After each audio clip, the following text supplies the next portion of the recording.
பாருங்கள் ரூட்டு கேட்டால் எங்கெங்கெல்லாம் எவன் வந்து வீட்டுக்குள்ளேயோ தெருக்குள்ளேயோ புந்து போகிற மாதிரிலாம் கொண்டு போகுது. சர்வே எடுக்கிறதுக்கு தான் நம்மளை வச்சுருக்குன்னு நினைக்கிறது கூகுள் இருக்குது. இப்போ பாருங்கள் ஏதோ வீடு ஏன் போக முடியுமா? இதெல்லாம் சென்னை போகிறதுக்கு ரூட்டு பார்த்துக்குங்க. நாசமாக போச்சு. அங்கே வேறு எதிரில் அவன் போவானா?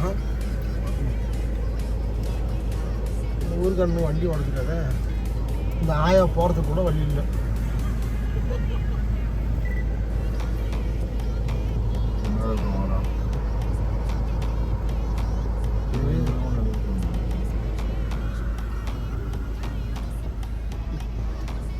அப்பா இது பயங்கரமான பெரிய வீட்டுக்காரன் போல.